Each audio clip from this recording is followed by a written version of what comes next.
صلوات بھیجیے خاندان فاطمہ پر۔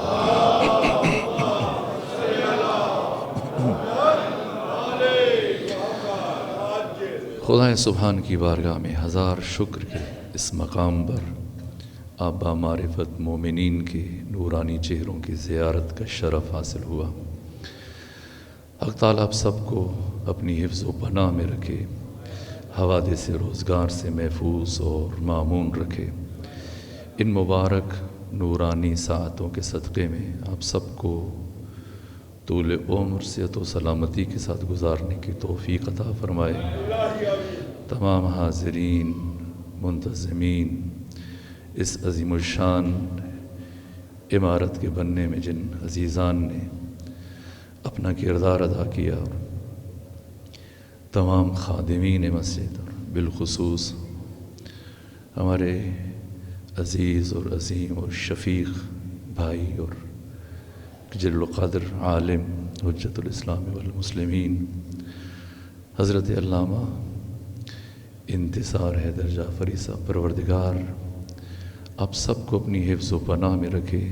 سب کے رزق و جان و مال و اولاد میں وسعت و برکت عطا فرمائے۔ میں آقا امام زمانہ کی بارگاہ میں اور وہ عظیم الشان مسجد کی جو آقا کے اسم گرامی سے منسوب ہے، اور اب تمام مومنین کی خدمت میں ہدیہ تبریک عرض کرتا ہوں۔ آپ اس خوبصورت مقام پر جس ذکر کو سننے کے لیے جمع ہوئے، جس شخصیت سے متعلق سننے کے لیے، امیر المومنین علی ابن ابی طالب آج کی اس تاریخ کے حساب سے 1400 سال پہلے اپنے چشم تخیل کو لے چلیں،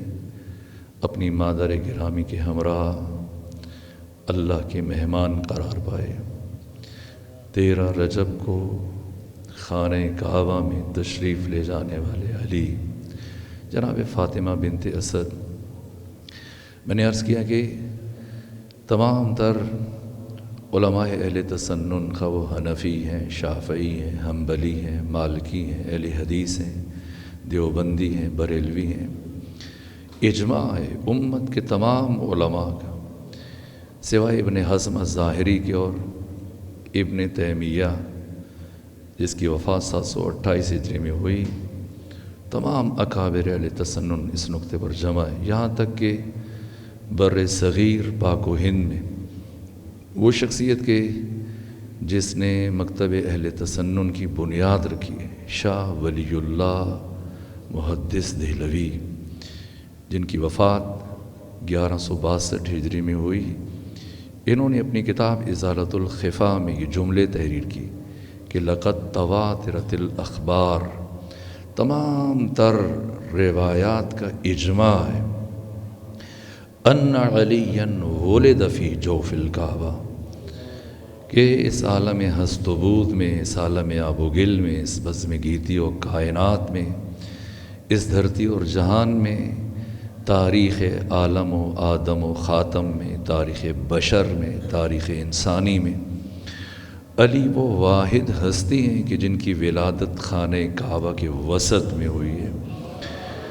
یہاں تک کہ امام حاکم نشاپوری جن کی وفات 405 ہجری میں ہوئی، جنہوں نے صحیح بخاری صحیح مسلم کا تتمہ تحریر کیا مستدرک علی صحیحین کے عنوان سے، انہوں نے اپنی اس مستدرک علی صحیحین کی 3 جلد میں اسی حقیقت کو بیان کیا۔ یہاں تک کہ ڈاکٹر عباس محمود عقاد مصر کے مایاناس عالم اور محقق اور محدث اور مورخ،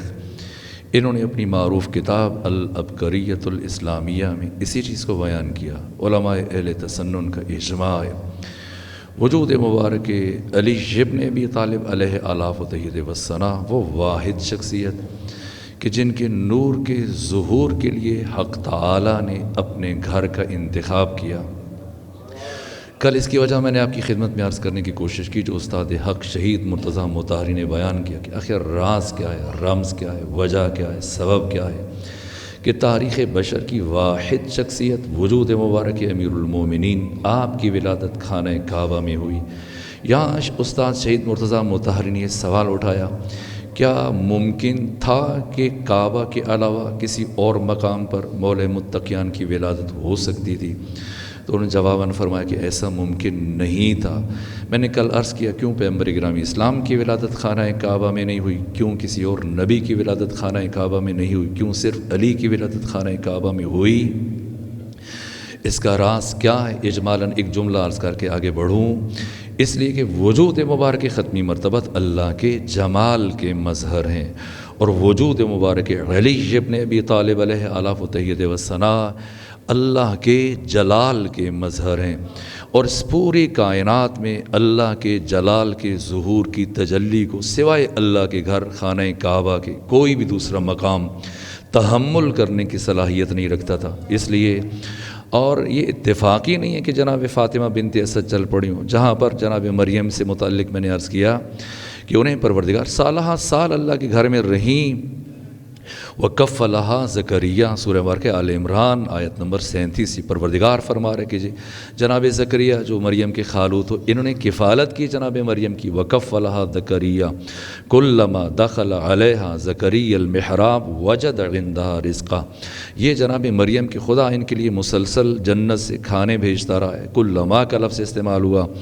جناب زکریا نے استفسار کیا، قال یا مریم انا لک ھذا، یہ کہاں سے آتا ہے سب؟ قالت ہی ہوا من عند اللہ۔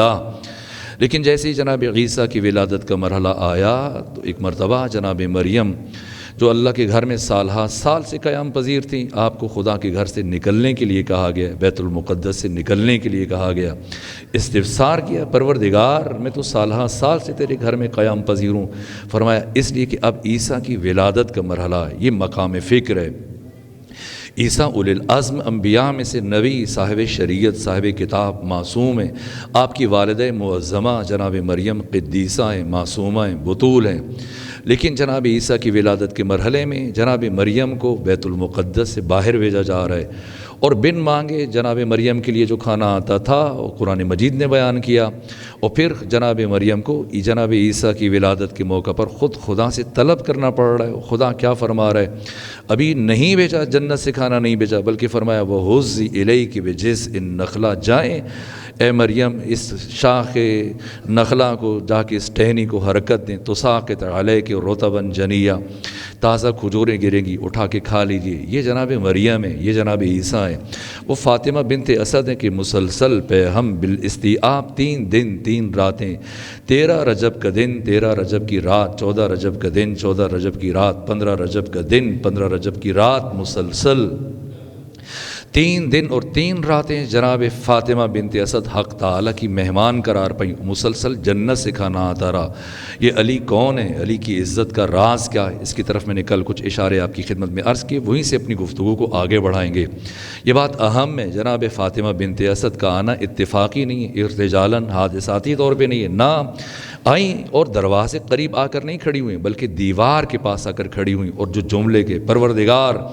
میں تجھ پر ایمان رکھتی ہوں، تیرے انبیاء پر، نبیوں پر ایمان رکھتی ہوں، ان کے اوپر نازل شدہ کتابوں پر ایمان رکھتی ہوں، پروردگار اس عزت والے گھر کے صدقے میں اور اس گھر کے معمار بنانے والے کے صدقے میں، اور وہ مولود کہ جو تیرے جلال و جمال کا مظہر ہے، تیری جلالت کا مظہر ہے، اس کے صدقے میں پروردگار اس امر کو میرے لیے سہل فرما۔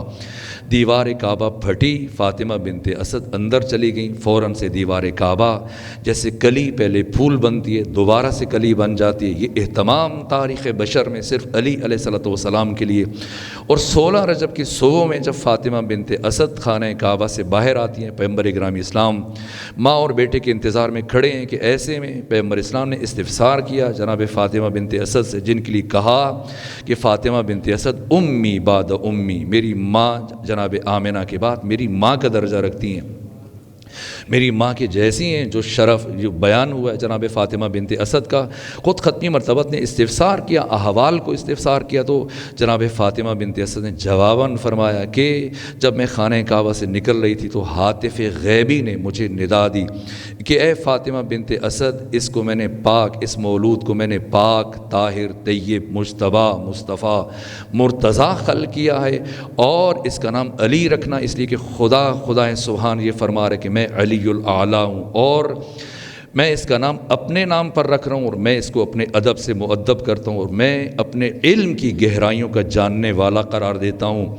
اور اس ترتیب سے جو جملے ہیں جناب فاطمہ بنت اسد پیغمبر گرامی اسلام کو حکایت کر رہی ہیں کہ یہ میرے گھر سے بت شکنی کرے گا، میرے گھر کی چھت پر میری آذان کی آواز کو بلند کرے گا، خوش نصیب ہے وہ جو اس سے محبت کرے گا اور اس کی اطاعت کرے گا، بد نصیب اور بدبخت ہے وہ جو اس سے دشمنی کرے گا اور اس کی نافرمانی کرے گا۔ یہ علی ابن ابی طالب جب پیغمبر کے ہاتھوں پر آئے اور اب آ کے آنکھیں کھولیں اور پیغمبر نے جب کہا کہ علی کچھ بات کریں، بولیں، تو لبھائے مبارک امیر المومنین میں جنبش پیدا ہوئی۔ عرض کیا یا رسول اللہ بتائیں کیا سننا چاہتے ہیں؟ تورات، قرآن، انجیل، زبور۔ یہ وہ بچہ نزول قرآن سے پہلے 10 سال پہلے کی بات ہے، یعنی عام الفیل آپ دیکھیے کہ اس کے اعتبار سے یہ 30واں سال ہے، اور پیغمبر اسلام کی بعثت سے 10 سال پہلے جب کہ قرآن مجید کے نزول کا آغاز نہیں ہوا اور سورہ مبارکہ مومنون کی ابتدائی آیات کی تلاوت کر رہے ہیں۔ اور یہاں پر بس اوقات بعض افراد اس ترتیب سے یہ تذبذب و تشکیک اور شک و ریب میں مبتلا ہوتے ہیں، خود الجھتے ہیں اور دوسروں کو الجھاتے ہیں کہ کیسے ممکن ہے کہ 3 دن کا بچہ کلام کرے اور نزول قرآن سے پہلے قرآن مجید کی آیات کی تلاوت کرے، اور خود یہ اگر علی علیہ الصلوۃ والسلام کی عظمت میں مشکل ہو رہی ہے تو خود کیا پیغمبر گرامی اسلام سے متعلق آپ یہ سوچیں گے، سوال کریں گے؟ امام الانبیاء سید الرسل ختمی مرتبت کہ جن کے ہاتھ پر آنے کے بعد سنگریزے، کنکریاں، پتھر وہ کلام کریں، وہ تسبیح پڑھیں، اگر علی بات کریں تو آپ کو تعجب ہوتا ہے، سمجھنا ہے علی کون ہے۔ اس لیے میں نے آئے مبارکہ نور کی تلاوت کا شرف حاصل کیا کہ اللہ نور السماوات والارض، اللہ آسمانوں کا اور زمین کا نور ہے۔ مثل نورہ کمشکات، اللہ کے نور کی مثال مشکات کے جیسی ہے، فیہا مصباح، جس میں چراغ ہے، المصباح فی زجاجہ، یہ ایک دفعہ صلوات بھیجیے خاندان فاطمہ پر۔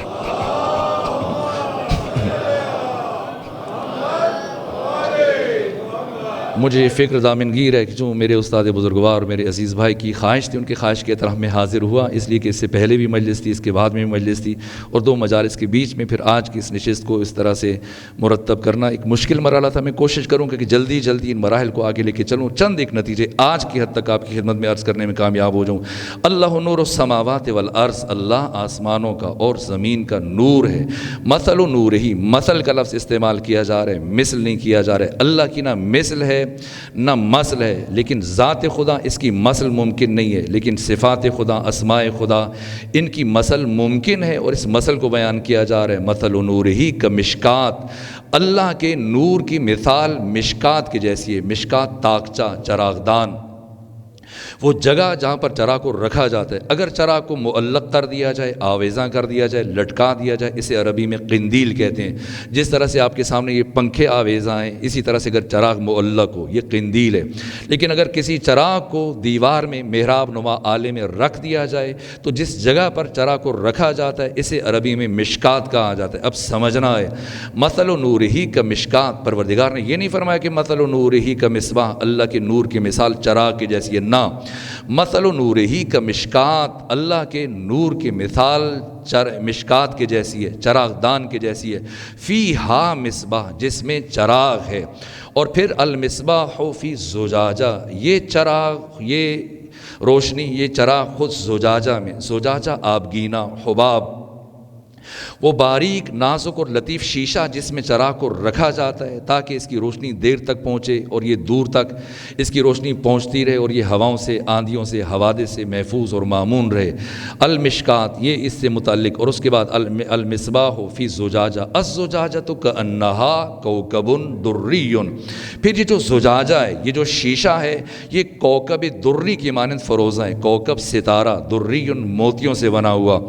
یہ زجاجہ جسے پروردگار نے اس چراغ کے اوپر رکھا، یہ موتیوں سے بنے ہوئے ستاروں کی مانند ہویدا ہے، ضیابار ہے، جگمگار ہے، چمک رہا ہے۔ اس کی روشنی کہاں سے ہے؟ یوقد من شجرۃ مبارکۃ زیتونہ، اسے روشن کیا گیا شجرہ مبارکہ زیتونہ سے۔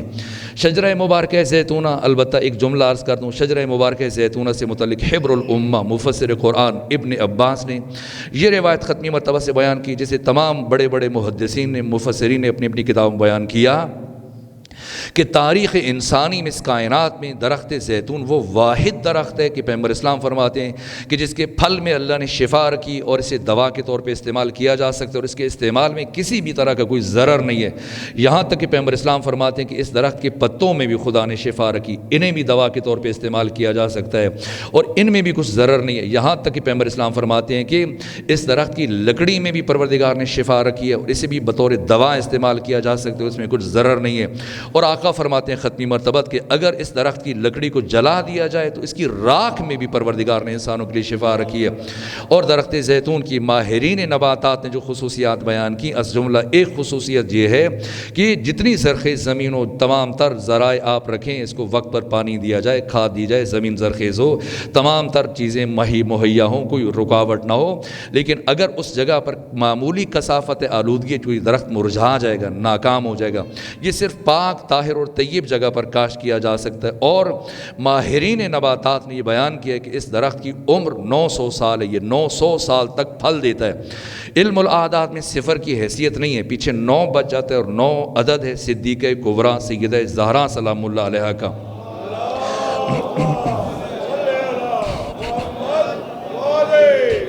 یہ جملے اس لیے عرض کروں تاکہ ہم رفتہ رفتہ اس آیت کے مصادیق سے قریب تر ہوتے چلے جائیں، پھر ہمیں سمجھنے میں آسانی ہو جائے۔ اور پھر فرمایا کہ یوقد من شجرۃ مبارکۃ زیتونہ، لیکن یہ شجرہ مبارکہ زیتونہ کہاں ہے؟ یہاں راولپنڈی میں، اسلام آباد میں، لاہور، کراچی، کسی اور شہر میں۔ فرمایا لا شرقیۃ ولا غربیہ، نہ یہ شرقی ہے نہ یہ غربی ہے۔ اور اس کے بعد پروردگار پھر مستقبل قریب کی بات کر رہا ہے، افعال مقاربہ کا استعمال کر رہا ہے، یکاد زیتھا یضیء ولو لم تمسسہ نار، قریب ہے کہ اس کا زیت، اس کا جوہر، اس کا سلالہ، اس کا اسارہ، اس کا رس، اس کا نچوڑ قریب ہے کہ شعلہ ور ہو جائے، لیکن اسے جلنے کے لیے، روشن ہونے کے لیے، جگمگانے کے لیے آگ کی ضرورت نہیں، چونکہ یہ نور ہے اور نور نار سے ہمیشہ بے نیاز ہوتا ہے۔ وَلَوْ لَمْ تَمْسَسْهُ نار، چاہے آگ کو اس کے قریب بھی نہ لایا جائے۔ اور نور کا یہ تسلسل، نور کا یہ سفر یہاں پر پہنچ کر رکتا نہیں، بلکہ پروردگار مزید فرماتا ہے نور علی نور، نور بالائے نور، ایک کے بعد دوسرا نور۔ یہد اللہ لنورہ من یشاء،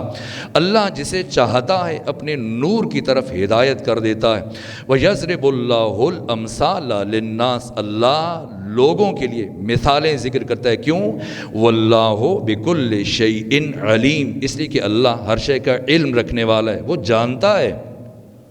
کہ میرا بندہ ان مشکل باتوں کو، ان عالی ترین حقائق کو، ان بالا ترین معارف کو مثالوں کے بغیر سمجھنے کی صلاحیت نہیں رکھتا۔ وقت نہیں کہ میں بہت زیادہ جزیات کو بیان کروں، اور اس آیت کے اندر استعمال ہونے والے الفاظ سے متعلق یہ خود جو شان اعجاز اور شان ایجاز ہے، اس کی آیت کے اندر استعارہ در استعارہ، عجائبات، اور اس طرح سے ایک عظیم الشان قرآن مجید کی محیر العقول آیات میں سے ہے، معارف کا بحر ذخار۔ لیکن وقت کی کمی کو مد نظر رکھتے ہوئے میں بہت تیزی سے صرف اس آیت کے مصداق کے بیان کرنے کے لیے صرف ایک حدیث بیان کروں، نور الثقلین میں، تفسیر قمی میں، مجمع البیان میں، تفسیر تسنیم میں، اسی طرح سے المیزان، باقی تمام بڑی بڑی تفاسیر میں 10-20 روایات بیان کی گئی ہیں معصومین سے۔ اس لیے عرض کر رہا ہوں کہ جتنی بھی تفاسیر آپ اٹھائیں، آپ سوشل میڈیا پہ چلے جائیں، جا کر تلاش کریں، ڈھونڈیں، سرچ کریں، الجھا ہوا ہے جو بھی اہل بیت سے ہٹ کر اس آیت کی تفسیر بیان کرنے کی کوشش کرے گا، اس کے مصداق کے تعین کی کوشش کرے گا، قدم قدم پہ ٹھوکریں کھائے گا کہ مصباح سے مراد کیا ہے، مشکات سے مراد کیا ہے، زجاجہ سے مراد کیا ہے، نور علی نور سے مراد کیا ہے، اس آیت کے اندر استعمال ہونے والے دیگر الفاظ مترادفات، ان کے مصادیق کیا ہیں۔ ایک کا معنی بیان کرے گا، دوسرے میں الجھ جائے گا۔ اگر ایک سے یہ مراد ہے، پروردگار یہ کہنا چاہتے ہیں، دوسرے کو اس کے ساتھ اس طرح سے ترتیب نہیں دے پائے گا۔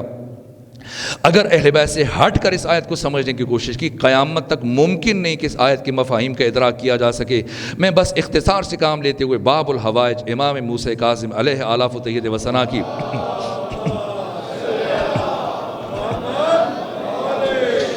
صرف ایک حدیث کو بیان کر کے آگے بڑھوں، متصل ہو جاؤں، بارگاہ امیر المومنین تک پہنچوں، اور ذات امیر المومنین، آپ کی شخصیت کے ابعاد کی طرف کچھ اشارہ ہو سکے کہ ذات امیر المومنین کون ہے۔ بظاہر آج سے 1400 سال پہلے حق تعالی نے نور علوی کو اپنے گھر بیت اللہ میں ظاہر فرمایا، لیکن علی کی حقیقت کیا ہے؟ قرآن کن لفظوں سے مقام اہل بیت اور نور علی ابن ابی طالب علیہ آلاف و تحیت و ثنا کا تعارف فرما رہے۔ اس کو سمجھنے کے لیے امام موسیٰ کاظم علیہ آلاف و تحیت و ثنا کی حدیث کے جسے تمام بڑی تفاسیر میں، نور الثقلین میں، تفسیر قمی میں، مجموع البیان میں، یہاں تک کہ آیت اللہ جوادی عامری نے تفسیر تسنیم میں اس حدیث کو بیان کیا کہ اس آیت میں استعمال ہونے والے جو الفاظ ہیں ان میں سب سے پہلے مشکات، مشکات سے مراد کیا ہے؟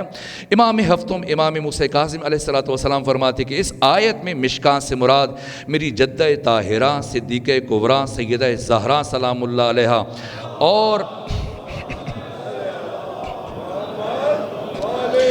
اور اس آیت میں مصباح سے مراد میرے جد بزرگوار میرے نانا محمد مصطفیٰ صلی اللہ علیہ وآلہ وسلم، اور اس آیت میں زجاجہ سے مراد میرے جد بزرگوار میرے دادا علی ابن ابی طالب علیہ آلاف و تحید وسنا۔ جناب سیدہ کے نور کو پروردگار مشکات سے کیوں تشبیہ دے رہا ہے؟ جو میں نے کہا مشکات یعنی چراغدان، وہ جگہ جہاں پر چراغ کو رکھا جاتا ہے۔ کیوں؟ اب سمجھ میں آتا ہے کہ پیغمبر اسلام جب اپنے بیت الشرف میں داخل ہوتے تھے تو سیدہ کو نام سے بلانے کے بجائے کیوں ام ابیہا کہہ کے آواز دیتے تھے؟ کیوں ام ابیہا کہتے تھے؟ جس طرح سے ماں اپنی اولاد کے لیے، اپنے بچوں کے لیے ایک پناہگاہ ہوتی ہے، جس طرح سے مشکات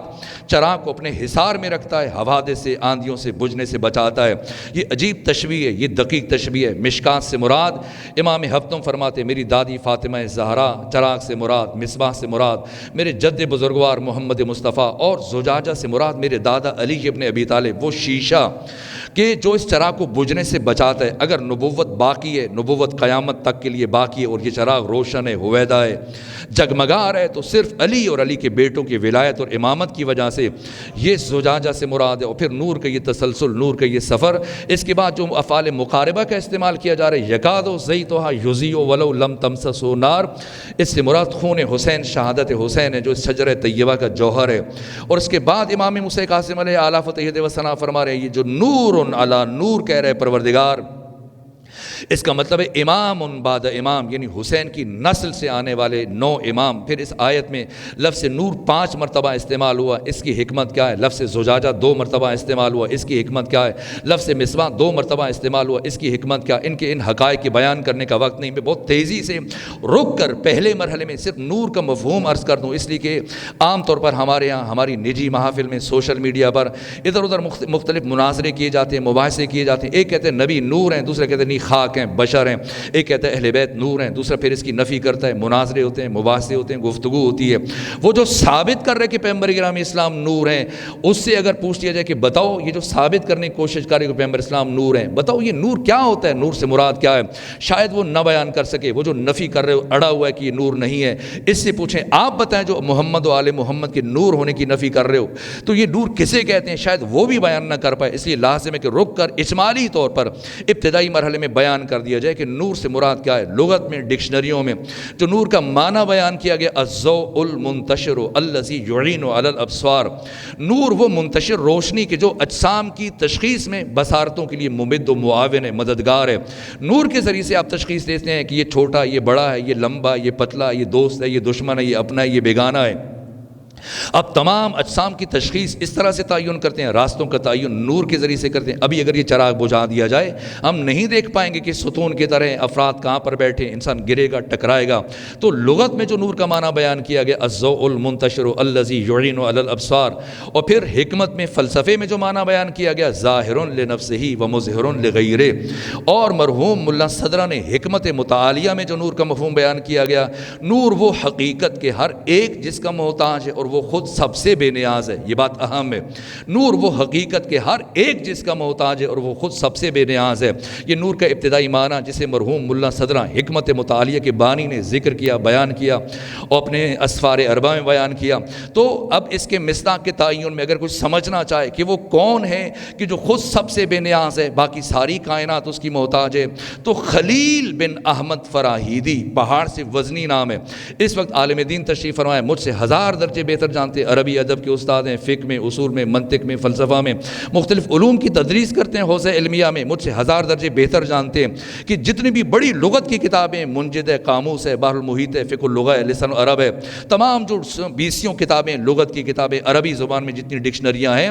ان میں سب سے پہلے جو ڈکشنری لکھی گئی ہے یہ خلیل بن احمد فراہیدی نے لکھی۔ سیبویہ جیسے امام النحو کے استاد خلیل بصری، جن کی وفات 157 ہجری میں ہوئی، انہوں نے کتاب العین لکھی ہے، تالیف کی ہے۔ یہ خلیل بن احمد فراہیدی اگرچہ ان کا تعلق میرے مکتب سے نہیں، اس کے باوجود یہ مسلسل اپنی زبان سے ایک جملہ ادا کیا کرتے تھے، علی امام میں نور کے معنی کے قریب تر ہونا چاہ رہا ہوں اور مفہوم سے مصداق کی طرف بڑھنا چاہ رہا ہوں تاکہ مختصر وقت میں نتائج حاصل کیے جا سکیں۔ یہ خلیل بصری خلیل بن احمد فراہیدی ان کا معمول تھا، اٹھتے بیٹھتے چلتے پھرتے ایک جملہ بکثرت اپنی زبان سے ادا کیا کرتے تھے، علی امام الکل فی الکل، علی امام الکل فی الکل۔ وزن کریے گا اور محسوس کریے گا اس جملے کی وسعت کو، اس جملے کی جامعیت کو، کہ خلیل بصری خلیل بن احمد فراہیدی کیا کہا کرتے تھے، علی امام الکل فی الکل۔ برادران اہل تسنن اگر تشریف فرمائیں، جس طرح میں سن رہا تھا کہ مجھ سے پہلے میرے پیش رو اہل سنت بزرگوار تھے، وہ اگر اور باقی افراد موجود ہوں وہ آپ کو بہتر انداز میں اگر آپ ان سے استفسار کریں وہ اس جملے کا بہتر مفہوم شاید بیان کر سکیں۔ اہل حدیث ہیں، دیوبندی ہیں، بریلوی ہیں، حنفی، شافعی، حنبلی، مالکی، آپ کسی سے پوچھیں کہ آپ کے امام کتنے ہیں تو آپ سے کہے گا کہ اپنے سوال کو معین کرو تاکہ لائق جواب ہو جائے، اس لیے کہ ہر شعبہ حیات میں امام الگ ہے۔ اگر آپ کہیں فقہ میں احکام میں تم کسی امام مانتے ہو، حلال و حرام میں، تو وہ پھر بتائیں گے کہ 4 امام ہیں، کتاب الطہارت سے لے کر کتاب الدیات تک۔ یہ جو 56 ابواب فقہ ہیں، فقہ کی 56 کتابیں ہیں جن میں لاکھوں احکام شریعت بیان کیے گئے، ان میں تمہارا امام کون ہے تو وہ 4 نام لیں گے، یا امام ابو حنیفہ ہے نعمان بن ثابت، یا امام احمد ابن حنبل ہے، امام شافعی ہیں، مالک ابن انس ہیں۔ اور اگر آپ کہیں کہ حدیث میں آپ کا امام کون ہے تو اب نام بدل جائیں گے، یا امام اسماعیل بخاری ہیں، یا امام مسلم بن حجاج ہیں، یا ان دونوں کے استاد یحییٰ بن معین جن کے کہنے پر تشویق پر امام اسماعیل بخاری نے صحیح بخاری جیسی کتاب لکھی۔ اور اگر آپ کہیں کہ عقائد میں، اصول دین میں، علم کلام میں آپ کا امام کون ہے تو اب نام بدل جائیں گے۔ تمام اہل تسنن جو زمین پر زندگی گزار رہے ہیں، یا اشاعرہ ہیں یا معتزلہ ہیں، تو آپ نے محسوس کیا کہ ہر شعبہ حیات میں اب مسلمانوں کا امام الگ ہے۔ اب سمجھے کہ خلیل بن احمد فراہیدی یہ کیا جملہ استعمال کرتے رہے کہ علی امام الکل فی الکل، علی ہر ایک کا امام ہے اور علی ہر ایک میں امام ہے، کوئی بھی علی کی امامت سے مستثنا نہیں ہے، ہر ایک علی کا محتاج ہے، علی سب کا امام ہے۔ اور علی ہر شعبے میں، علی کسی دین کے خاص شعبے میں امام نہیں ہے، علی ہر شعبہ حیات میں بشریت کا امام ہے۔ یہ اتنی بڑی بات تھی کہ چاروں طرف سے اعتراضات کی بوچھاڑ شروع ہوئی جناب خلیل بن احمد فراہیدی پر، اور جب مسلسل سوالات کیے جانے لگے تو انہوں نے اس اعتراض کا جواب خود اپنی کتاب، اپنی لغت، اپنی ڈکشنری، اس کا نام کتاب العین، اس کی پہلی جلد کے صفحہ نمبر 28 پر جواب دیا کہ لوگ مجھ سے پوچھتے ہیں اے خلیل بصری مت دلیل علی ان علی امام الکل فی الکل، اے خلیل بصری علی ابن ابی طالب کے امام الکل فی الکل ہونے پر کیا دلیل ہے؟ تو کیا جواب دیا؟ کہا لأن، جب میں نے علی کی زندگی کو پڑھا تو کیا دیکھا، لأن افتقار الکل الی فی الکل و استغناؤہ عن الکل فی الکل دلیل علی ان، یہ نور کا معنی ہے، دلیل علی ان علی امام الکل فی الکل، کہ میں اس لیے علی ابن ابی طالب کو امام الکل فی الکل مانتا ہوں کہ جب میں نے علی کی زندگی کو پڑھا، علی کی حیات طیبہ کا مطالعہ کیا، علی کی زندگی کے 63 سالوں کی ورق گردانی کی، تو میں نے دیکھا، میں نے کائنات کے ہر انسان کو علی ابن ابی طالب کا محتاج پایا اور خود علی ابن ابی طالب کو ساری کائنات سے بے نیاز پایا۔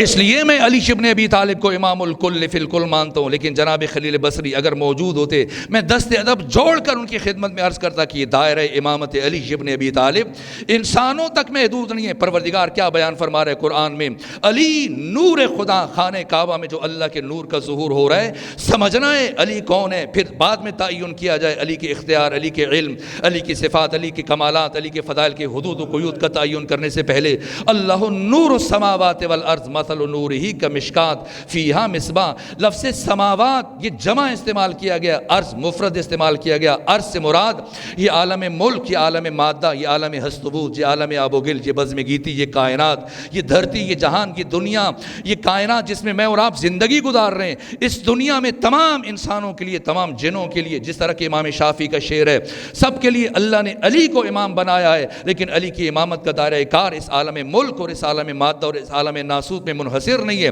بلکہ جس طرح سے علی اس عالم مادہ میں ہمارے مربی ہیں، ہمارے رہبر ہیں، ہمارے مرشد ہیں، ہمارے معلم ہیں، ہمارے استاد ہیں، ہمارے امام ہیں، اسی طرح سے عالم ملکوت میں، سماوات سے مراد عالم ملکوت، استاد آیت اللہ جوادی عاملی فرماتے ہیں، جناب علامہ سید محمد حسین طباطبائی صاحب تفسیر المیزان بیان فرماتے ہیں کہ عالم ملکوت میں سماوات سے مراد عالم ملکوت، ملکوت اسفل، پھر ملکوت اعلیٰ، پہلے عالم ذر، پھر عالم نفس، پھر عالم مثال، پھر بیت المعمور، آسمان چہاروں عالم جبروت جہاں پر پروردگار نے ملائکہ کو رکھا، جہاں پر اللہ نے انبیاء کی ارواح کو رکھا، جہاں پر پروردگار نے جنت کو معین کر فرمایا، اس کے بعد پھر آسمان پنجوں میں، ششوں میں، ہفتوں میں عرش ہے، لوح قلم، عرش اور کسی مکان کا نام نہیں ہے، منتہائے مکان کو عرش کہا جاتا ہے، جہاں پر مکان کا تصور ختم ہو جائے اسے عرش کہا جاتا ہے، منتہائے زمان کو کرسی کہا جاتا ہے، عرش ہے، لوح قلم ہے، کرسی ہے، سدرۃ المنتہا، یہ تمام تر مدارج، اور پھر سب سے بالا ترین مرحلہ جو عقل بشر سے، فکر بشر سے ماورا بالا تر، کہ ہم جیسے انسان جس سے متعلق تصور نہیں کر سکتا ہے، وہ کون سا مقام ہے؟ عالم لاہوت، عالم اسماء و صفات۔ اب سمجھنا ہے علی کون ہے، یہ 14 کون ہے، انوار محمد و آل محمد کون ہے، یہ عالم لاہوت کے باشندے ہیں، عالم لاہوت کے رہنے والے، عالم اسماء و صفات جس سے متعلق پروردگار نے سورہ مبارکہ نجم 53 نمبر سورہ، اس کی آیت نمبر 8، 9، 10 میں پروردگار نے کن لفظوں سے حکایت کی ہے؟ فرمایا ثم دنا فتدلى فکان قاب قوسین او ادنا، ثم پھر دنا وہ قریب ہوا، کون؟ مصطفیٰ، کس سے؟ خدا سے، کتنا قریب ہوا؟ ثم دنا فتدلى اور قریب ہوا، کتنا؟ فکانا تو ہو گیا، قاب قوسین، قوس ایک کمان، قوسین دو کمانیں، یہاں تک کہ مصطفیٰ خدا سے قریب ہوا، یہ قرب مکانی بیان نہیں ہو رہا ہے، اس لیے کہ وہاں پر تو مکان کا تصور نہیں ہے، وہاں پر تو زمان کا تصور نہیں ہے، خدا سمجھے یہ کیا بیان کیا جا رہا ہے، لیکن یہ قرآن مجید ہے، حدیث نہیں ہے کہ آپ ضعیف کہہ کے گزر جائیں۔ ثم دنا فتدلى فکان قاب قوسین، یہاں تک کہ خدا مصطفیٰ خدا سے قریب ہوا شب معراج اس مرحلے پر جس کے بعد پھر کوئی بلندی لائق کے تصور نہیں، دنا فتدلى اور قریب ہوا، کتنا قریب؟ فکان قاب قوسین، یہاں تک کہ دو کمانیں، لیکن پروردگار قاب قوسین کہہ کے رکا نہیں۔ اگر پروردگار قاب قوسین کہہ کے رک جاتا تو مقام مصطفیٰ کی حد معین ہو جاتی، بلکہ پروردگار آگے بڑھا اور فرمایا او ادنا، خدا اور مصطفیٰ کے درمیان دو کمانیں یا اس سے بھی کم کا فاصلہ رہ گیا، کتنا کم؟ کون بتائے؟ جبرائیل تو پہنچ نہیں سکا، اس لیے کہ آسمان چہاروں پر رک کر یہ کہا جب پیغمبر اسلام نے فرمایا کہ جبرائیل کیوں رک گئے، تو کہا لو دنوت انبلۃ لترکت، پورا برابر آگے بڑھوں تو میرے پر جل جائیں، پھر کون بتائے اس قربت کو، ان مراحل کو؟ اب یا خدا جانتا ہے، یا مصطفیٰ جانتا ہے، یا وہ جانتا ہے کہ جس کے لہجے میں خدا اپنے مصطفیٰ سے گفتگو کر رہا ہے۔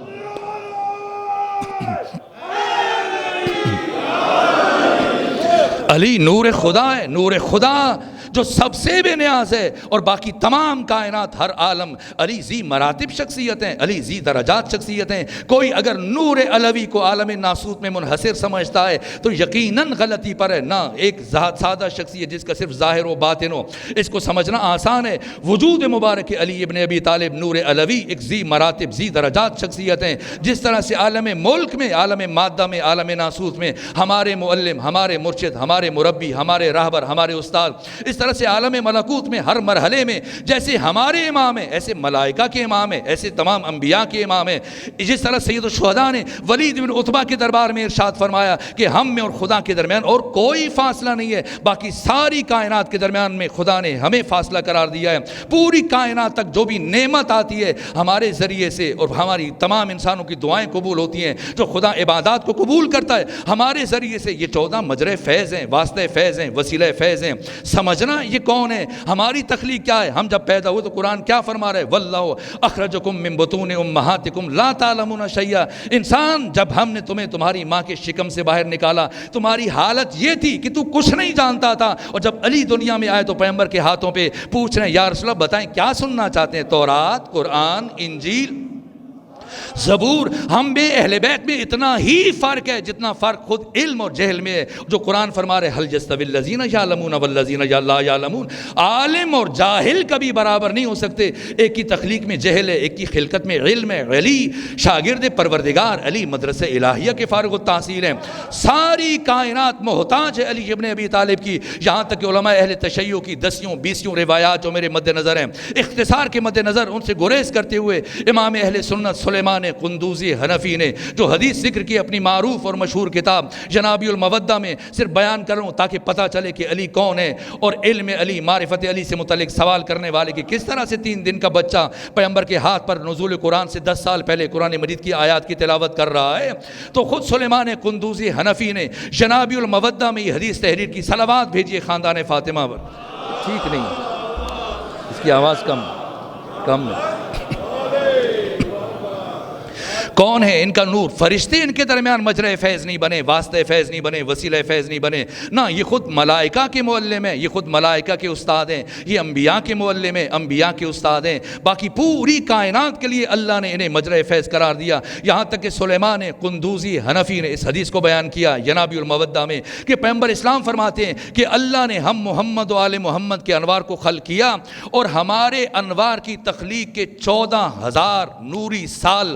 گزرنے کے بعد پھر پروردگار نے ملائکہ کو پیدا کیا، فرشتوں کو پیدا کیا۔ فرشتے بعد میں خلق ہوئے، اللہ نے محمد و آل محمد کے انوار کو پہلے خلق فرمایا۔ یہ سلیمان قندوزی حنفی نے ینابیع المودہ میں حدیث بیان کی ہے۔ 14,000 نوری سال، اگر کوئی نوری سال کی مساحت کو جاننا چاہتا ہے، سمجھنا چاہتا ہے، ہمارے یہاں ایک شمسی سال ہے جیسے جنوری فروری 365 دنوں پر مشتمل، ایک قمری سال اگر 8-10 دن کم کر دیں یہ قمری سال محرم و سفر۔ نوری سال کی مساحت کو اگر آپ جاننا چاہتے ہیں، جو آئنسٹائن نے اس مادی دنیا میں نور کی مساحت بیان کی کہ انسان 1 سیکنڈ میں چشم زدن میں پلک جھپکنے میں 1 سیکنڈ میں انسان 3 لاکھ کلومیٹر کا سفر طے کر سکتا ہے۔ اس کا کیا مطلب ہے؟ نہیں، اگر آپ راولپنڈی بحریہ ٹاؤن کی اس مسجد سے سفر شروع کریں، پوری دنیا کا چکر لگا کے آئیں، دوبارہ جائیں، پھر عود کریں، سبارہ جائیں، پھر پلٹ کے آئیں، یہاں تک کہ 7 چکر پوری دنیا کے کتنی دیر میں؟ صرف 1 سیکنڈ میں۔ یہ نوری سال کی مساحت ہے۔ اب سمجھے کہ پیغمبر گرامی اسلام کیا فرما رہے ہیں کہ اللہ نے ہم محمد و آل محمد کو ملائکہ کی تخلیق سے 14,000 نوری سال پہلے خلق فرمایا، اور ہم اللہ کی تسبیح، تمجید، تقدیس، تحلیل، حمد خدا، ذکر خدا میں ہم مسلسل مشغول رہے، یہاں تک کہ پروردگار نے فرشتوں کو خلق کیا، اور جیسے ہی فرشتے خلق ہوئے اور فرشتوں نے پہلے مرحلے میں ہم 14 کے انوار کو مشاہدہ کیا، فَزَعَمُوا، انہوں نے گمان کیا شاید ہم 14 ان کے خالق ہیں، تو پیغمبر اسلام فرماتے ہیں بلا فاصلہ سبحنا فسبحت الملائکہ، توجہ، سبحنا فسبحت الملائکہ، ہم نے خدا کی تسبیح شروع کر دی اور ہمیں دیکھ کر سن کر ملائکہ نے خدا کی تسبیح شروع کر دی۔ ہم نے سبحان اللہ کہنا شروع کیا، ہمیں دیکھ کر سن کر ملائکہ نے سبحان اللہ کہنا شروع کیا۔ حللنا وحللت الملائکہ، ہم نے لا الہ الا اللہ کا، ہمیں دیکھ کر سن کر ملائکہ نے لا الہ الا اللہ کا، ہمیں دیکھ کر ملائکہ نے، فرشتوں نے خدا کی بندگی سیکھی، خدا کا راز و نیاز سیکھا، خدا کی عبادت کا سلیقہ سیکھا، سجدہ سیکھا، رکوع، قیام و قعود سیکھا، یہاں تک کہ پیغمبر اسلام فرماتے ہیں کہ اللہ نے ارادہ کیا کہ جبرائیل کو باقی فرشتوں کا سردار، رئیس معین کریں، تو خدا نے جبرائیل سے خطاب کیا، بتا من انت و من انا، تو کون ہے، میں کون ہوں؟ جس کے جواب میں جبرائیل نے عرض کیا انت و انا، تو ہے، میں ہوں۔ تو یہ پیغمبر اسلام فرماتے کہ جیسی یہ جملے کہے جبرائیل نے تو میرے بھائی علی ابن ابی طالب کا نور آگے بڑھا، جو تعریف کی گئی ہے ظاہر لنفسہ و مظہر لغیرہ، جو مرحوم ملا صدر نے کہا وہ حقیقت کہ ہر ایک جس کا محتاج ہے اور وہ خود سب سے بے نیاز ہے۔ پیغمبر فرماتے ایک مرتبہ میرے بھائی علی کا نور آگے بڑھا اور نور علوی نے آگے بڑھ کر جبرائیل کو خدا سے گفتگو کا سلیقہ تعلیم دیا کہ پروردگار سے کیسے بات کی جاتی ہے۔ فرمایا یوں کہو انت رب الجلیل و انا عبدک الدلیل و اسمی جبریل، جبریل کا نام جبرائیل کسی اور نے نہیں رکھا، شاگرد مصطفیٰ علی ابن ابی طالب نے رکھا۔ علی کی شہنشاہی ہے، علی کی بادشاہی ہے، علی اسم الہی ہے، ہر ایک میزان پہ تولا، دوا کے ساتھ دل بولا، علی والا، علی والا، علی نعرہ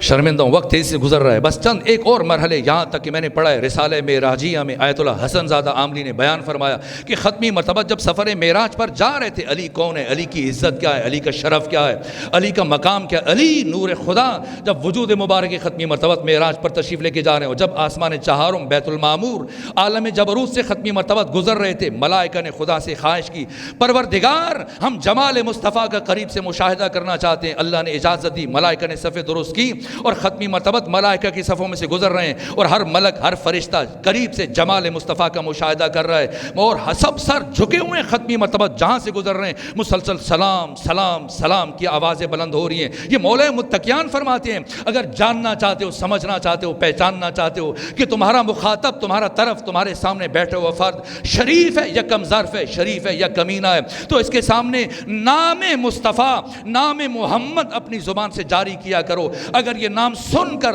اس کا سر ادب سے جھک جائے تو سمجھ لو کہ شریف ہے، اور سر نہ جھکے تو سمجھ لو کہ کم ظرف اور کمینہ ہے۔ اسم مصطفیٰ، نام مصطفیٰ معیار شرافت انسانی۔ پیغمبر گرامی اسلام جہاں جہاں سے گزر رہے ہیں فرشتوں کے سر جھکے ہوئے برابر پیغمبر آگے بڑھتے چلے جا رہے ہیں، یہاں تک کہ ختمی مرتبہ ایک فرشتے کے قریب سے گزرے جس کا نام سن کر چہروں پر اداسی آ جاتی ہے، اور جہاں سے فرشتہ ایک مرتبہ گزر جائے کئی دن تک اس گلی سے گریے کی آواز بلند رہتی ہے۔ کون؟ جناب اسرائیل۔ جیسے پیغمبر آگے بڑھنے لگے اسرائیل نے دست ادب جوڑ دیے اور رک کر عرض کرنا چاہا۔ پیغمبر نے فرمایا کہو اسرائیل کیا کہنا چاہتے ہو؟ عرض کیا یا رسول اللہ، یا رسول اللہ، جب زمین پر تشریف لے کر جائیں تو اپنے بھائی علی ابن ابی طالب کی خدمت میں ہمارا سلام، میرا سلام عرض کیجئے گا۔ پیغمبر اسلام نے ہم تک اس حقیقت کو پہنچانے کے لیے استفسار کیا، اسرائیل سے پوچھا اتعرف علی ابن ابی طالب، جانتے ہو کہ علی کون ہے؟ تو کیا جواب دیا جناب اسرائیل نے؟ کہا کہ کیف لا اعرف یا رسول اللہ، اے رسول خدا میں کیسے علی کو نہ پہچانوں؟ لقد امرنی اللہ، در حالی کہ اللہ نے مجھے یہ حکم دے رکھا ہے، اللہ روحا شیعت علی ابن ابی طالب الا باذنہ ہی، کہ میں علی کے کسی بھی شیعہ کی روح کو اس وقت تک قبض نہ کروں جب تک کہ علی کی طرف سے اجازت نہ آ جائے۔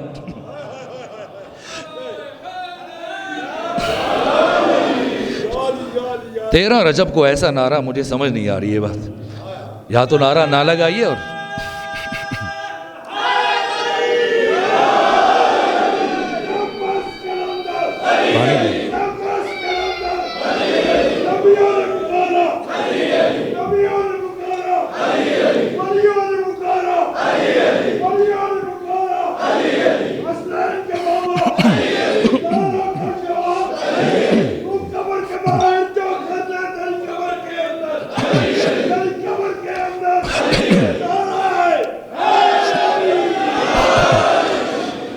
یہ جو کہہ رہے ہیں نعرہ لگا رہے ہیں کہ نبیوں نے پکارا، یہ محض جذبات نہیں ہے، محض احساسات نہیں ہے، محض عواطف نہیں ہے، محض شعار نہیں ہے، محض نعرہ نہیں ہے، نا اس کا ایک قرآنی پس منظر ہے، اس کا ایک دینی پس منظر ہے۔ واقعاً انبیاء نے، یہ قرآن مجید سورہ مبارکہ الحدید میں پروردگار فرما رہے ہیں وَأَنزَلْنَا الْحَدِيدَ فِيهِ بَأْسٌ شَدِيدٌ وَمَنَافِعُ لِلنَّاسِ وَلِيَعْلَمَ اللَّهُ مَن يَنصُرُهُ وَرُسُلَهُ، کون اکیلا مجاہد ہے جو اللہ کے دین کی نصرت کرتا ہے اور اس کے سارے نبیوں کی نصرت کرتا ہے۔ علی جس طرح سے ملائکہ کے معلم ہیں، ملائکہ کے استاد ہیں، ملائکہ کے مربی ہیں، ملائکہ کے مرشد اور امام ہیں، اسی طرح سے انبیاء کے معلم ہیں، انبیاء کے مرشد ہیں، یہاں تک کہ قرآن مجید جو بیان فرما رہا ہے کہ اللہ جانتا ہے وہ اکیلا فرد کون ہے جو انبیاء کی ختمی مرتبہ سورہ مبارکہ بنی اسرائیل جو 17واں سورہ ہے قرآن مجید کا، اس کی آیت نمبر 80 میں ختمی مرتبہ پروردگار سے کیا مانگ رہے ہیں؟ وَجَعَلْ لِي مِن لَّدُنْكَ سُلْطَانًا نَصِيرًا،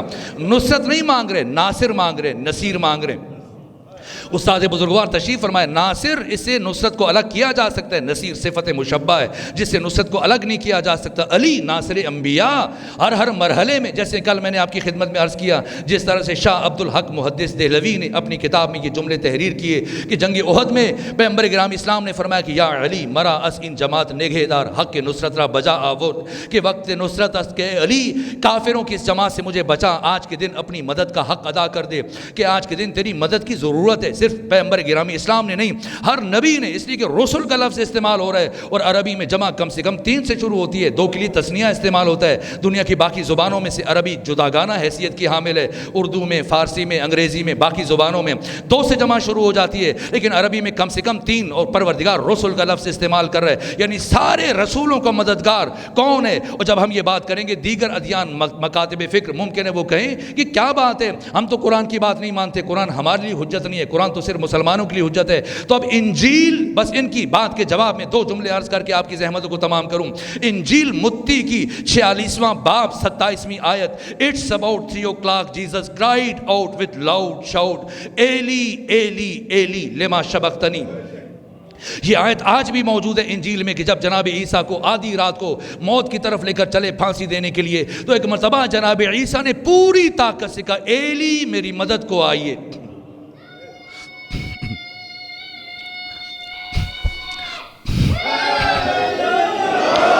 ممکن ہے کہ اب عیسائی اور جناب عیسیٰ کے پیروکار وہ کہیں کہ اس وقت تو جناب عیسیٰ اپنے خدا کو پکار رہے تھے، نہ کہ علی کو پکار رہے تھے، تو انہی کی کتاب زبور جناب داؤد کیا فرما رہے کہ it is our duty to revere him whose name is Eli، یہ ہماری ڈیوٹی ہے کہ عزت کریں اس کی جس کا نام ایلی ہے۔ لیکن جناب داؤد ہم تو یہ جاننا چاہتے ہیں تورات میں، انجیل میں، زبور میں، آسمانی صحیفوں میں جو لفظ ایلی آیا اس سے مراد کون ہے، اس کا مصداق کون ہے؟ تو جب جناب داؤد فرماتے ہیں کہ this honorable personality is also called as Haider, اس عزت دار شخصیت کو حیدر بھی کہتے ہیں۔ کون Haider? Haider is the helper of helpless، وہ حیدر جو بے سہاروں کا سہارا ہے، is like a lion کہ جو شیر کی طرح دلیر۔ جناب داؤد کوئی اور علامت بتا دیجئے، کہا ایسی علامت کہ قیامت تک کوئی انکار نہیں کر سکتا، and was to be born in کعبہ، اور وہ ایلی مولود کعبہ ہے، to seek his help، اسی علی سے مدد تلاش کرو۔ تو جب ہم نے دیکھا کہ انجیل میں جناب عیسیٰ یہ فرما رہے ہیں ایلی ایلی ایلی لما شبقتنی، اور زبور میں جناب داؤد یہ کہہ رہے ہیں to seek his help، اسی علی سے مدد تلاش کرو، تو پتا چلا یا علی مدد کہنا بدعت نہیں ہے، انبیاء کی سنت ہے۔ جسے مومن مسافہ کرتے ہوئے سلام کے ساتھ اس نیت سے اپنی زبان سے جاری کرتا ہے، سامنے والے کا بھی امتحان ہو جانا چاہیے۔ کسی مومن سے ملاقات ہو رہی ہے جو کسی منافق سے پالا پڑا ہے، صلوات بھیجیے خاندان فاطمہ پر۔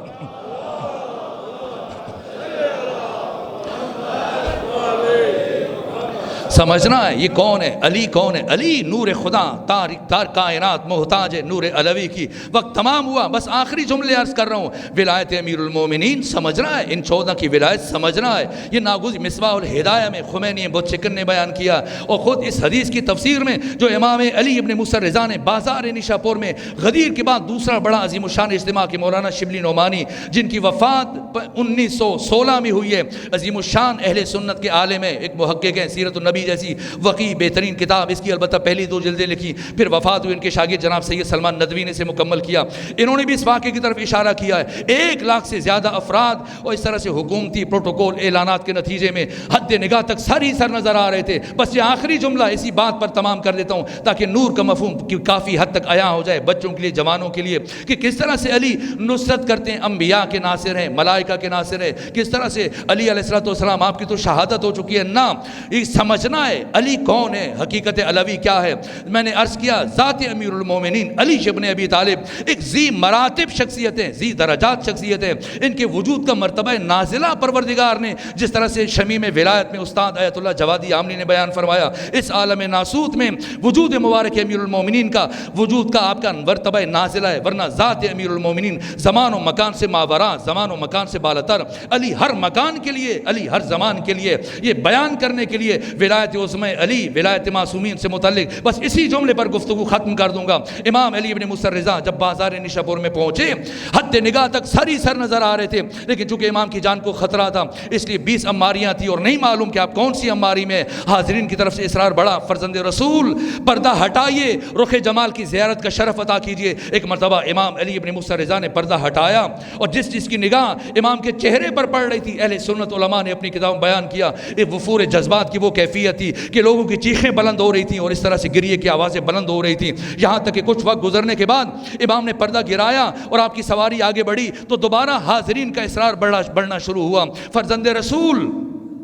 اپنی رخ جمال کی زیارت کا شرف تو عطا کر دیا، اب کچھ بیان بھی کر دیجئے، یہاں تک کہ جب دوبارہ اصرار بڑھا تو حضرت نے پردہ ہٹایا، عماری کا پردہ ہٹایا، اور اس کے بعد جب حدیث کا مطالبہ کیا گیا تو امام نے حدیث بیان نہیں کی بلکہ حدیث سے پہلے سلسلہ سند بیان کیا۔ فرمایا سنو، مجھ سے میرے بابا موسیٰ کاظم نے، ان سے ان کے بابا جعفر صادق نے، ان سے ان کے بابا محمد باقر نے، ان سے ان کے بابا علی زین العابدین نے، ان سے ان کے بابا حسین ابن علی نے، ان سے ان کے بھائی حسن مجتبیٰ نے، ان سے ان کے بابا علی ابن ابی طالب نے، ان سے پیغمبر گرامی اسلام نے، اور ان سے اللہ نے یہ فرمایا۔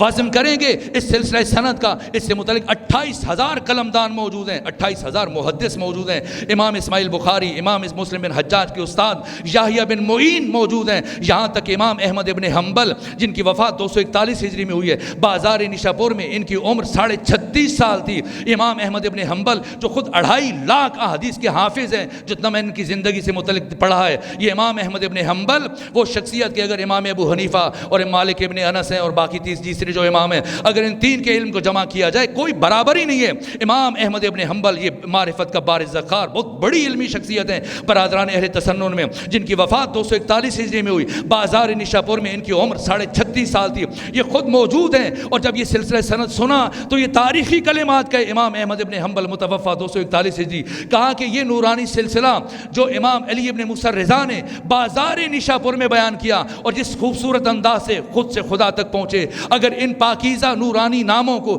اسی ترتیب کے ساتھ پڑھ کر کسی پاگل اور دیوانے پر دم کر دیا جائے تو اسے شفا حاصل ہو جائے۔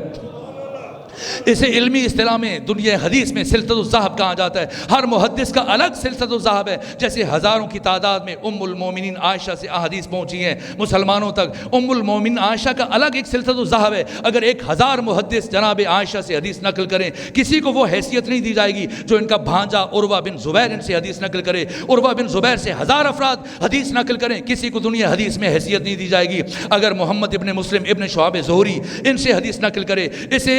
ام المومنین عائشہ کا سلسلۃ الذہب کہا جاتا ہے۔ اور وہ سلسلۃ الذہب جسے امام علی ابن موسیٰ رضا نے بازار نشاپور میں بیان کیا، خود سے خدا تک پہنچے کہ جس کڑی اور لڑی میں کوئی ایک غیر معصوم بھی نہیں ہے، اور باقی کسی بھی سلسلے میں آپ کو کوئی معصوم نظر نہیں آئے گا۔ اتنا بڑا سلسلہ سند ذکر کیا، اس کے بعد جو ایک جملہ ارشاد فرمایا، سنو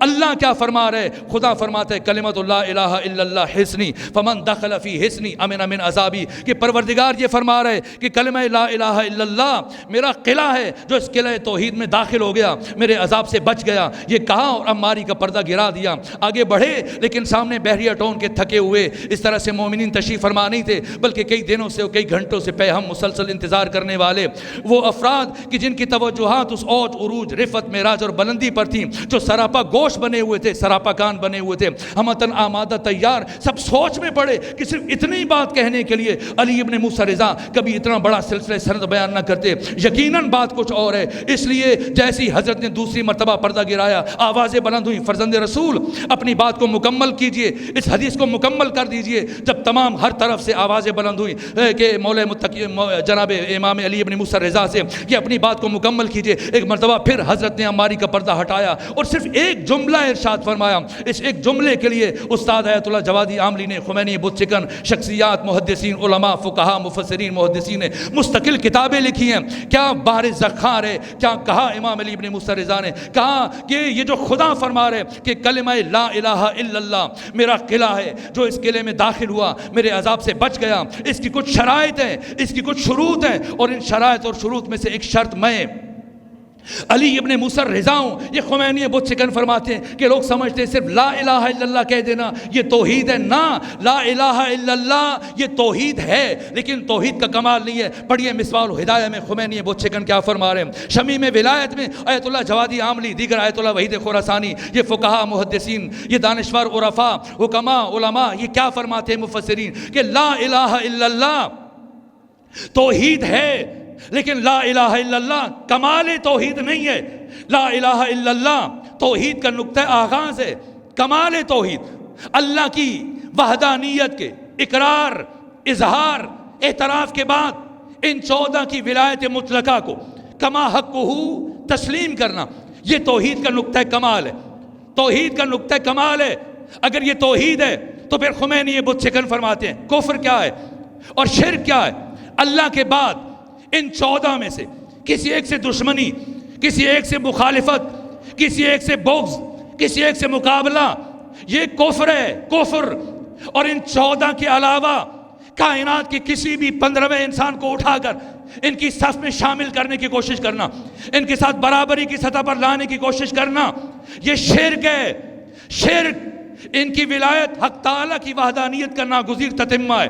ناگزیر تکملہ ہے۔ جیسے امام علی نقی الہادی نے زیارت جامع کبیرہ میں بیان فرمایا، جس طرح سے بحر الانوار کی 38 نمبر جلد میں امام صادق علیہ آلاف و تحیت و ثنا سے ملا باقر مجلسی نے 10 احادیث بیان کی ہیں، بنا تمت کلمت التوحید، ان 14 سے توحید خدا مکمل ہوتی ہے۔ یہ حق تعالیٰ کی وحدانیت توحید کا ناگزیر تتمہ ہے، ناگزیر تکملہ ہے، یہ اللہ کی رضا کا مظہر ہے۔ ان سے مانگنا ایسا ہی ہے جیسے خود خدا سے مانگنا۔ کوئی انہیں خدا کے مقابلے میں لانے کی کوشش نہ کرے، خدا کے مقابلے میں کسی کی کوئی حیثیت نہیں ہے۔ یہ 14 خدا کے عرض میں نہیں ہے، خدا کی طول میں، ان کے سارے اختیارات اللہ نے انہیں عطا کیے۔ اللہ کی ولایت میں اور ان 14 کی ولایت میں کوئی فرق نہیں ہے سوائے ایک کے کہ اللہ کی ولایت ذاتی ہے، کسی نے اللہ کو ولی نہیں بنایا، اور ان 14 کو پروردگار نے اپنے فضل سے ولی بنایا۔ ان کی ولایت مطلقہ، یہ ولایت علی الاطلاق، یہ اللہ کی رضا کے مظہر، یہ اللہ کی مشیت ہے۔ علی خود مشیت پروردگار۔ اگر کسی کو دقت پیش آئے تو شب ہجرت جا کے دیکھے کہ وجود مبارک امیر المومنین جب بستر رسالت پر سوئے، اور پیغمبر کیا کہہ رہے ہیں؟ تمام اہل سنت کے محدثین، مورخین، سیرت نگاروں نے لکھا کہ پیغمبر جب رخصت ہو رہے تھے مکہ سے مدینہ کی طرف، علی سے کیا کہا؟ یا علی نم علی فراشی، اے علی میرے بستر پر سو جائیے۔ یہ سونا اختیاری عمل ہے، مگر کسی کے کہنے سے نیند آ سکتی ہے، وہ بھی 40 افراد کی ننگی تلواریں جو گھر کے باہر کھڑے، کسی بھی لمحے آ سکتے ہیں۔ ایسا نہیں کہ بحریہ ٹاؤن کا کوئی کمرہ تھا، حجرہ تھا، دائیں بائیں بیٹھ کے لیمپ لگے ہوئے ہیں، سائڈ ٹیبل پر کوئی لیمپ پڑا ہوا ہے، اور اگر کوئی دروازہ کھلے تو اچانک سے آپ بٹن آن کریں، نہیں نہیں نہیں میں ہوں آپ پہچان لو، ایسا نہیں ہے۔ تاریکی ہے، اندھیرا ہے، 40 تلواریں اس طرح سے باہر کھڑی ہیں، اور کسی بھی لمحے اچانک حملہ ہو سکتا ہے۔ ایسی کیفیت میں پیغمبر فرمائیں یا علی نم علی فراشی، اے علی میرے بستر پر سو جائیے، تو سمجھے کہ علی کون ہے؟ جو غیر اختیاری امور میں بھی اللہ اور اس کے رسول کی اطاعت کرے، اسے علی کہتے ہیں۔ ادھر سوئے، اور وہ تجارت کی سو کر جو دنیا کے تمام تاجر ازل سے لے کے ابد تک تجارت کرنے والے، وہ تجارت دن کے اجالے میں نہ کر سکے، جو علی نے رات کی تاریکی میں سو کر کی۔ کیا بیچا، کیا خریدا؟ اللہ نے یہ بے نامہ قرآن میں ذکر کیا، وَمِنَ النَّاسِ، لوگوں میں سے ایک، من جو یشری بیچتا ہے، نفسہ اپنا نفس، اپنی جان، اپنی زندگی، اپنی حیات، اور بیچ کے کیا خریدتا ہے؟ ابتغاء مرضات اللہ، بدلے میں خدا کی رضا خریدتا ہے۔ کیا تجارت کی علی نے کہ شب ہجرت علی نے اپنی جان خدا کو بیچی، خدا کی رضا خود خریدی۔ جب جان بیچ دی، نفس بیچ دیا، تو نفس علی کہاں ہے؟ جسے بیچا اس کے پاس، یعنی خدا کے پاس، اور رضائے خدا کس کے پاس ہے؟ علی کے پاس، جس نے خریدی۔ یہ قرآن ہے، وَمِنَ النَّاسِ مَن يَشْرِي نَفْسَهُ ابْتِغَاءَ مَرَضَاتِ اللَّهِ وَاللَّهُ رَءُوفٌ بِالْعِبَادِ۔ تو علی نے اپنی جان بیچ دی، نفس بیچا، نفس علی خدا کے پاس، رضائے خدا علی کے پاس۔ اب اگر کسی کو علی سے بیعت لینے کا شوق ہے، آج کل سوشل میڈیا پر بیٹھ کر بعض راشن فکر باتیں کرتے ہیں، علی نے سیدہ کی رحلت کے بعد بیعت کر لی تھی۔ اگر کسی کو اتنا ہی شوق ہے علی سے بیعت لینے کا، تو جائے خدا کے پاس، اس لیے کہ نفس علی وہاں ہے، وہاں ہے۔ اور اگر کسی کو رضی اللہ بننے کا شوق ہے تو علی کے دروازے پر آ جائے، علی کے دروازے پر آ جائے، علی کے دروازے پر آ جائے، اس لیے کہ رضائے خدا یہاں ہے۔ اگر اس کا سر علی کے دروازے پر جھک گیا تو رضی اللہ بن جائے گا، اور اگر سر نہ جھکا اور کوئی بدبخت علی کے مقابلے میں آ گیا، رضی اللہ تو نہیں بنے گا، لعنت اللہ علیہ یقیناً بن جائے گا۔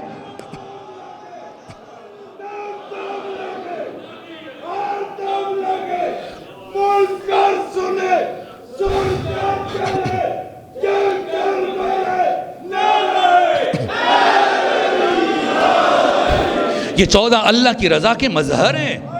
یہ 14 اللہ کی مشیت کے ظرف ہیں۔ یہ امام صادق علیہ محمد فرما رہے ہیں، یہ مولا متقیان فرما رہے ہیں، نحنو واللہ مشیت اللہ، اللہ کی قسم ہم مشیت خدا ہیں، ہم رضائے خدا ہیں۔ یہ 14 خود خدا کی نصرت ہیں۔ اور اگر کسی کو مشکل پیش آئے تو جائے روز عاشور، جب حر ابن یزید الریاحی آنکھوں پر پٹی باندھ کر اپنے بیٹے اور غلام کے ہمراہ حسین ابن علی کی بارگاہ میں حاضر ہوئے اور دست ادب جوڑ کے عرض کیا، فرزند رسول کیا میری توبہ قبول ہو سکتی ہے؟ جائیں مقتل کی 56 کتابیں بڑی بڑی، ابھی مخنف اٹھائیں، منہاج الدموع اٹھائیں، دمۃ الثاقبہ اٹھائیں، نفس المعموم اٹھائیں، اللحوف صفحے اول کی کوئی کتاب اٹھائیں۔ جیسی حر ابن یزید الریاحی نے یہ عرض کیا، فرزند رسول کیا اللہ مجھے معاف کر دے گا؟ کیا پروردگار میری توبہ قبول کر دے گا؟ کوئی اور ہوتا امید دلاتا، نماز پڑھتا، دعا کرتا، لیکن یہ حسین اللہ کی مشیت کا ظرف، اللہ کی رضا کا مظہر، جیسے ہور نے کہا فرزند رسول کیا خدا مجھے معاف کر دے گا؟ کیا اللہ میری توبہ قبول کر لے گا؟ ایک مرتبہ لبھائے حسینی میں جنبش پیدا ہوئی، فرمایا ہور جا، اللہ نے تجھے معاف کیا۔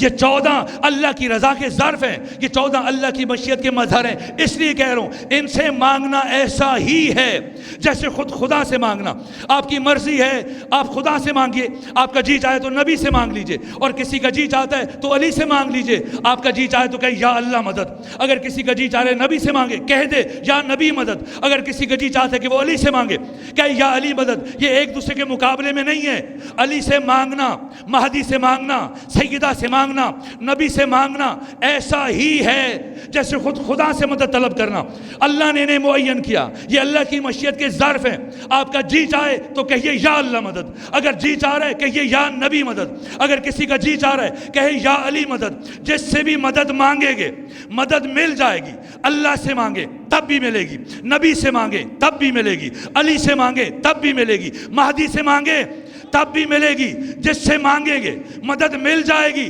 لیکن اگر کوئی بدبخت اپنے دل میں علی ابن ابی طالب کا بغض رکھتے ہوئے یا اللہ مدد کہے گا، مدد تو نہیں ملے گی، لعنت یقیناً مل جائے گی۔